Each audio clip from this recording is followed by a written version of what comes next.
What's up, YouTube family? I wanted to make you another economic impact stimulus update video today and specifically talk about the economic impact card that went out to at least 4 million people.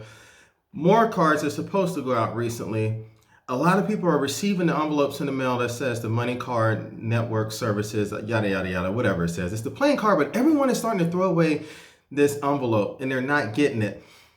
But the people that do have it and that did receive the stimulus on this card are complaining about the high amount of fees that are associated with the card, whether you're using it as an ATM, whether you're using it for different merchants, different things of that nature.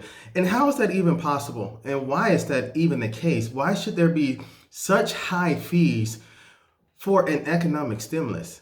Again, you shouldn't have to pay for a stimulus.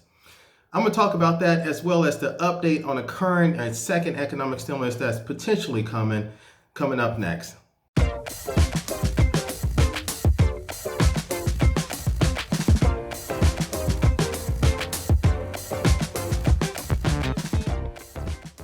What's up, everybody? My name is Paul Zachary Shelton Jr., and I'm the Chief Investment Officer of Warwick Advisors. We are a wealth and investment management firm located in Orlando, Florida, with clients all across the United States. If this is your first time coming to my channel, I ask that you please hit the subscribe button. Please ring the bell so that you can get a notification each time I upload a new video. And also, please like and share this video to help me increase the financial literacy of our globe. And speaking about financial literacy, I want to offer you a free financial planning cheat sheet. This cheat sheet will give you a snapshot of your overall financial health as it is today and give you some building blocks that you can use to increase your credit, increase your financial health, and to get your estate plan moving in the right direction.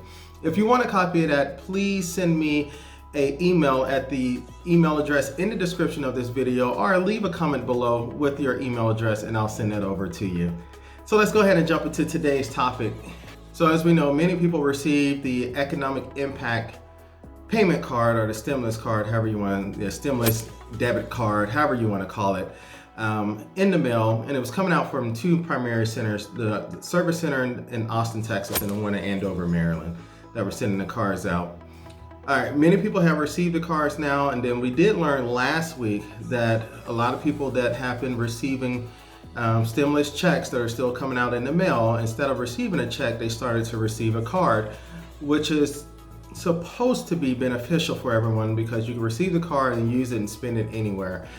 But there are many drawbacks to that economic debit card or the stimulus debit card, however you want to call it.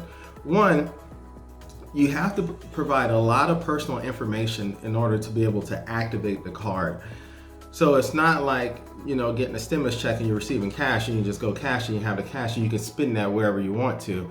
You have to divulge, I should say, a great deal of information about yourself personally in order for the card to be registered, which that's not what they told us in the beginning. When these were coming out, they said you would have no tracking on how the card is being used. There will be no personal information that will be shared to other merchants and between merchants. But we now know that this is not the case. So that's a red flag there. That's a big no-no. So a lot of the information that you're used for, you're using the card to make purchases for different products and services. A lot of information is being stored, gathered, and shared with other merchants so that they could target you with marketing. I went to school for marketing. I got a degree in marketing. I understand how all that works specifically.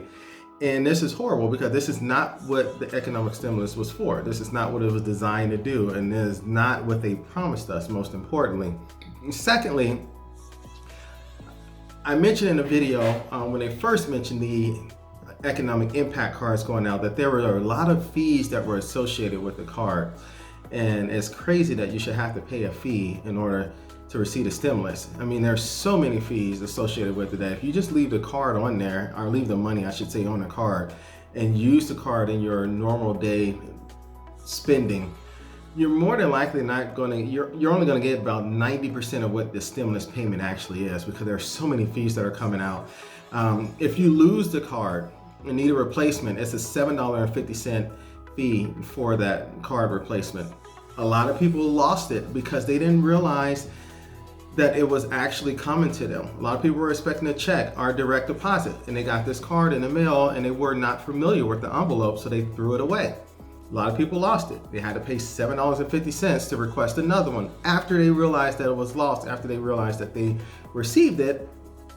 And most of the times they realized that because they got the letter from the IRS saying that the payment's already been sent out. And if you wanted your card to come quicker because you needed the money like most people did, it was a $17 fee to get it expedited and get to you in less than 10 days, which is completely crazy. The IRS has started waiving all those $7.50 fees. So if you do call in and ask for a replacement card, you can get that fee waived. Just know that it's going to take you approximately 2 weeks for you to receive that card. Some of the other fees that I mentioned before that are associated with the card are $2 ATM fees if you're pulling from an ATM that's outside of the network, and $5 withdrawal fees for over-the-counter bank withdrawals. Again, these fees continue to add up for these cards, and it's very, very bad. And one of the reasons why it's essentially really bad is because the next economic stimulus, or the second economic stimulus, they mentioned that it'll be easier to disseminate that via the card. People already have it. At least 4 million people already have it. At least, and I'll show a chart here, I believe at least $7 billion worth of economic stimulus payments have been paid on the cards for the people that have received it thus far.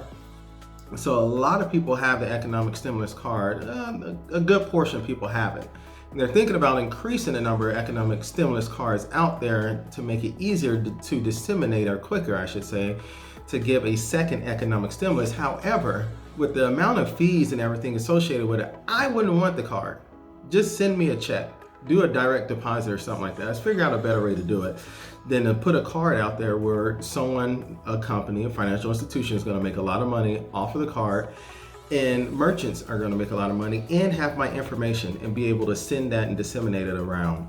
Lastly, I want to talk to you about the current state of the next economic stimulus, which is starting to gain a little momentum in the Senate right now. I mentioned over the weekend how Marco Rubio has addressed some of the issues with the CARES Act, and it sounds like there's more senators in the Senate that are starting to be open to the idea of more economic stimulus payments to individuals. One of the driving factors in that is the rise in cases that we've seen of coronavirus cases across this country. Now, something that is starting to happen on a slow scale is we're starting to pull back some of those phased in reopenings, such as bars and restaurants and things of that nature, specifically in Texas and Florida.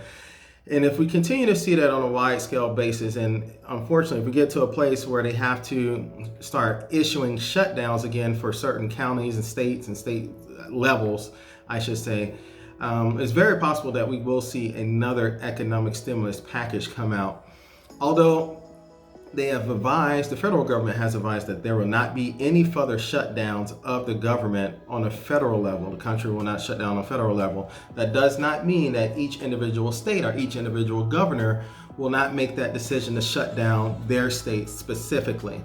If this takes place, more than likely, this will play right into what Congress wanted to do before, in providing more economic stimulus to individual states around the union, I should say, around this country.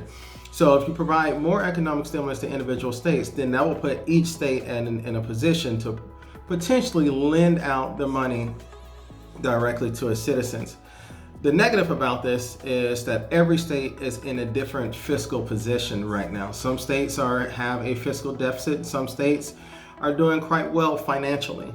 So it will be harder for the states that are in a fiscal deficit to be able to give assistance to some of their citizens versus states that are doing well from a revenue standpoint. So that makes it a little bit difficult in that perspective as well. One other major economic data point that is coming out this week, this Friday, is the jobs report. And this is the unemployment report for the month of June. So it's going to give us insight to what the unemployment trends are looking like. And this is something that Congress, primarily the Senate, looked at when they said we're not going to give another economic stimulus after the May jobs report was released, and it showed that there was an increase of 2.5 million jobs. If there is a similar increase like that and jobs added to the economy, which you could expect somewhat of an increase as we're beginning to reopen the economy. More than likely, the talks of a second economic stimulus will pull back. However, if we do see the unemployment rate continue to trickle higher or stay flat in some means, the talks of another economic stimulus will be on the table. It's just waiting to see what that talk will be. I know Trump promised that there will be a second one, another stimulus payment, and he promised that it would be very generous, I believe was the words that he used. So we have to wait and see what that's going to be. If this is your first time coming to my channel, I ask that you please hit the subscribe button and please ring the bell so that you can get an update each time I upload a new video. And lastly, please like and share this video to help me increase the financial literacy of our globe. Thank you so much and have a great day.